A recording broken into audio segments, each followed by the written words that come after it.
Yeah, so I'm from NEAR, Developer Relations Engineer, and we're doing a lot about chain abstraction here. And part of this chain abstraction narrative is chain signatures. How can one sign a transaction from one chain and pass it over to another? Well, we're sort of enabling that over at NEAR. So myself, as I said, I'm Developer Relations Engineer. I'm also co-founder of Vex, which is like an esports application building on top of NEAR. So I didn't just come to NEAR because they paid me. I was there before because it sort of has the best tech. Sorry to let you guys know. And yeah, that's me, and this is my online identity. So if you see that in any group chat, just ping me and say hello. So I'm going to have a bit of a complaint, to be honest. There's a lot of problems with blockchain at the moment, and I think a lot of that is to do with interoperability. So it's a very fragmented experience at the moment. Applications are normally only accessible on one chain, except for like Uniswap or whatever. They'll have multi-chains, but most applications are siloed onto one chain. The same with liquidity. So if we want to use all these chains and all these applications, then we're going to have quite a number of wallets, like at least half a dozen, like a MetaMask, maybe a Cosmos one, a Solana wallet, whatever. And these separate chains, the way people have been solving it in the past is with bridges, but bridges just have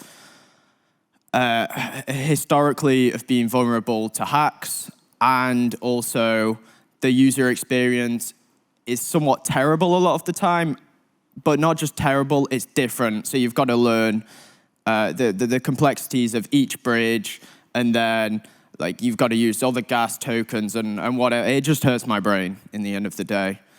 And say I'm quite active on NEAR, as I say, and I get paid in stables on NEAR, but I like to dabble into a bit of the degen side. So I go on Arbitrum and swap tokens and whatever. And my process at the moment is taking USDC from my NEAR wallet, pinging it over to Binance, swapping that for Ethereum, and then from Ethereum to, from Binance to Arbitrum, and then I swap it to the token I want or to some meme coin. And it's a bit of a laborious process, so I'm just a bit annoyed with all of this. And like NEAR doesn't have the best liquidity at the moment, but there's some really cool apps on there. So it would be great if I could tap into all the liquidity on like Ethereum mainnet. But don't you worry, there is a solution. So with NEAR, what we're doing is you have one NEAR account, one wallet, and you basically have access to any chain as long as it conforms to certain like elliptic curves. More getting added soon, so you can interact with Cosmos ecosystem, Polygon, like any EVM, and Solana is coming as well because it uses a different curve to like EVM, and you can even use Bitcoin, which is pretty epic. And basically, you can sign transactions from your NEAR account, and you can hold any tokens that are available on this chain. So I can have one NEAR account that has access to Bitcoin, like native Bitcoin, access to Link on Arbitrum or Polygon, whatever, or a cash on Cosmos, which I saw on my coin market cap that went down. So yeah, we know what it is now, but how does it work? So it works through programmable multi-party computation. So basically, you have these MPC nodes, and there's like N MPC nodes, right? And then you have to have M of them. So say there's 5 nodes, you have 3 of them jointly sign a transaction. This is called threshold cryptography. So they jointly sign it without revealing the private key. So no one party can just sign the transaction by itself. And how do we get these actual accounts from like a Bitcoin account from a NEAR account? So it basically works the same as, like, you have a ledger, and from that ledger you have like a seed phrase, and you can derive multiple accounts from that. Well, it works the exact same. So you just have your NEAR account, which is a named account. So I'm PyVortex.NEAR, and I also own iSpice.NEAR and some other crazy ones. But you have this account, and then you throw in some metadata. So the metadata could just be like an empty string, or it could be Owen, or it could be 1, 2, 3, 4, 5, whatever you want it to be, and it will change the derivation path and derive you a new address. So you can have not an infinite amount, but a near infinite amount. So like millions of accounts tied to just one NEAR account. And yeah, once you've signed the transaction, then it comes back to you from the MPC nodes, and then you send it over to a relayer, which sends it to the target chain, basically. So what can we actually do with this? I think one of the coolest applications is DeFi on Bitcoin. So for example, you can have an account that you have an ordinal or buy an ordinal or whatever on, and then from that you can transfer that account. So you could give it to someone, or you could decide to put that ordinal up as collateral on like Aave or some other lending protocol. Also, a big thing we're trying to do with NEAR is near.org, one of the gateways. We're trying to create a unified open web experience. And basically what that means is having one gateway or one website where one can just log in with one wallet and interact with all these applications from whatever chain without having to understand the complexities of each blockchain and each application. So a big thing like maybe a year ago was account abstraction. Well, we've done that, we've completed it. Now we're on to chain abstraction. So you don't have to change wallet to interact with each of the applications. And then it also enables you to do actions that were previously not possible unless you had to burn a mint token. So this has no burning, has no minting. The assets still live on their native chain, really, but they're just tied to a NEAR account. So you can swap, say, native Bitcoin for Link on Arbitrum or some other crazy swap that's never really been done before, without bridges at least. And then we can take this like one step further. You would usually have to pay for gas with the native token. So if I'm signing my transaction from NEAR to call the MPC nodes, I would have to hold NEAR, and then I would also have to hold Ethereum if that transaction is happening on Ethereum. But what we can do is use what is it called? The multi-chain gas relayer to pay for that gas in just NEAR, and it converts it from NEAR to Ethereum and pays for that gas. So I only have to just hold one token. But maybe I don't want to hold NEAR at all. I can use meta transactions, and when I'm setting up my application and my front end, I, as an app developer, can pay for the gas of my users. So you can send transactions across any chains without paying for gas at all.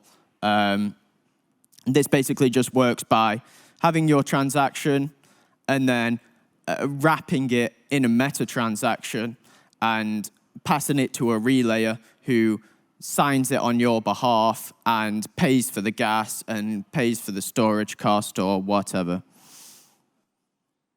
So let's talk about an example here. I talked about using an ordinal as collateral. So, well, this is the example of swapping an ordinal. So basically, how one would do this in code is you set up this marketplace contract, which is a smart contract that lives on near. And this marketplace contract will just have a map of addresses, so, or a map of derivation paths which link to addresses and the target blockchain. So you would have, say, a Bitcoin address on one line, and adjacent to that, it would have an account name. So it would have this AB125 whatever public key is associated with PyVortex.near currently.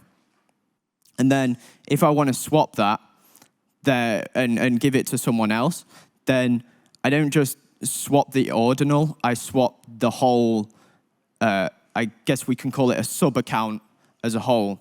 So we'll just take that name, my name, out of the map, and we'll replace it with someone else's name that will now link it to their near account. So it'll go from PyVortex.near owns this Bitcoin account, and it'll go to, who knows, Jerry.near or something else. And I don't want to just give it for free, so you could either buy it with USDC or near, on near, or you could do another swap in that. So I could swap, who knows, what coin do we want to think? Bonk on Solana. I could swap that for the ordinal, and I would just, instead of changing one address, I would change two addresses. But in this example, the accounts are actually being derived from the marketplace contract, so it somewhat has control over those accounts. So what you have to do is make sure your contract is secure, run through multiple audits, and then you can remove the access keys to that account and that contract. And an account and a contract is the same thing on there. And you just throw away that key, and then no one will have access to it, and it's not custodial. But you still need to access your Bitcoin account. So you'll have a method or a function in this marketplace contract that says, if this address links to the person, so if it's PyVortex.near, then I'm going to check that the person signing this method is who they say they are.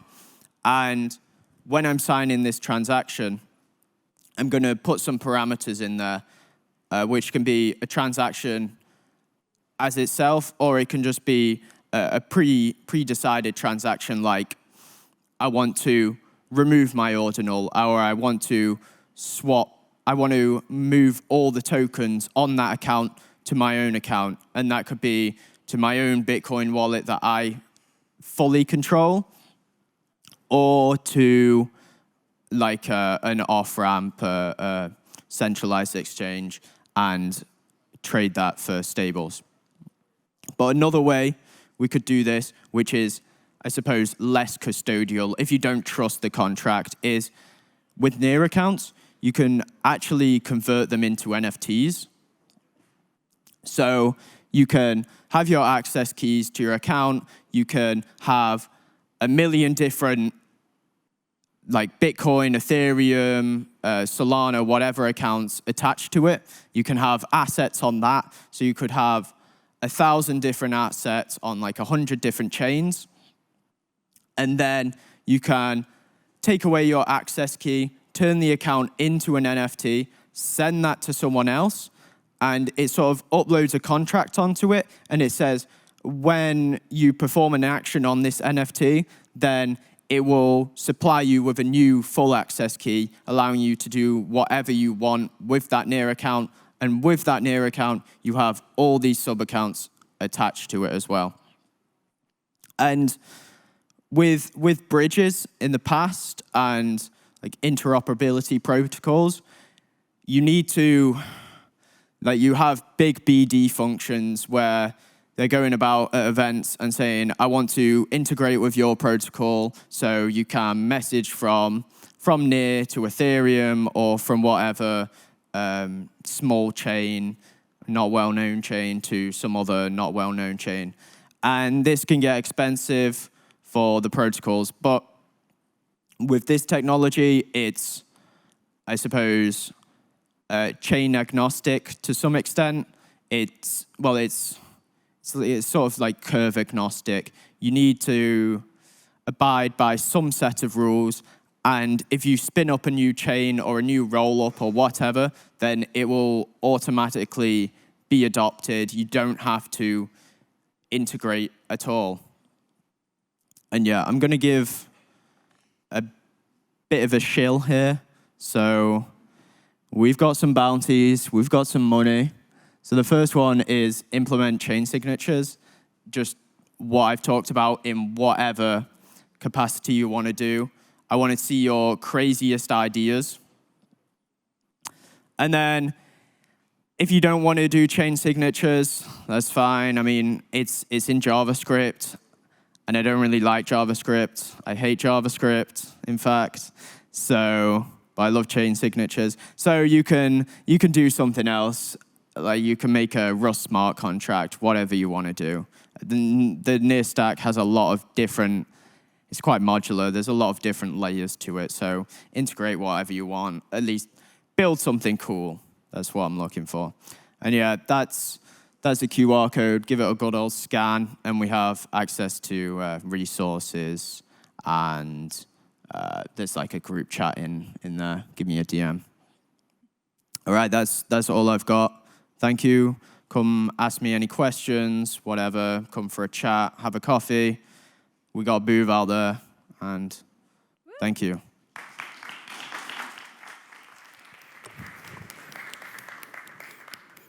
Awesome. Thank you so much. And I can't remember. Are you doing one of the bounties today?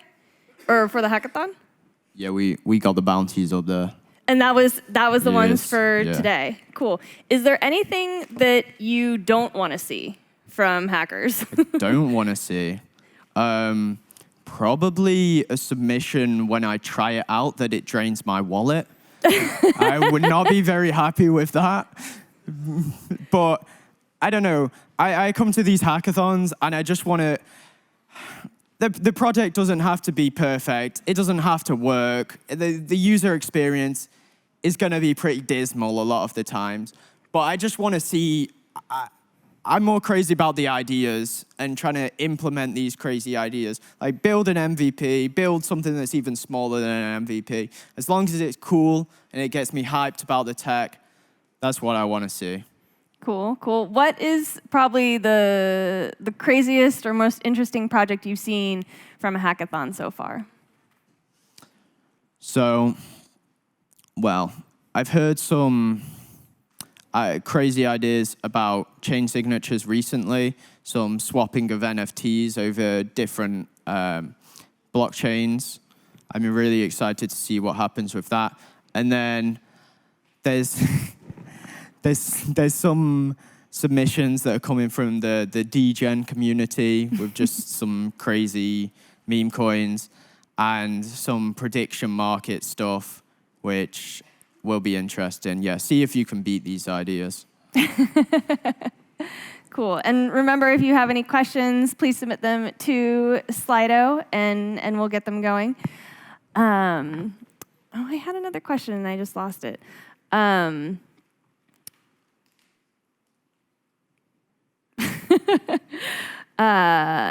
so, can we pull up the slide again with the bounties on them? Oh, yeah, is that possible? For sure. I will. Because I don't know, do we have any hackers in the room? Is anyone building on Near, or are you all? Oh, I just closed my slide. That's all I don't right. know. I can tell you what the bounties are, yeah. But they're chain signatures, 3K, and Near, that's not chain signatures for 3K as well. 6K in total.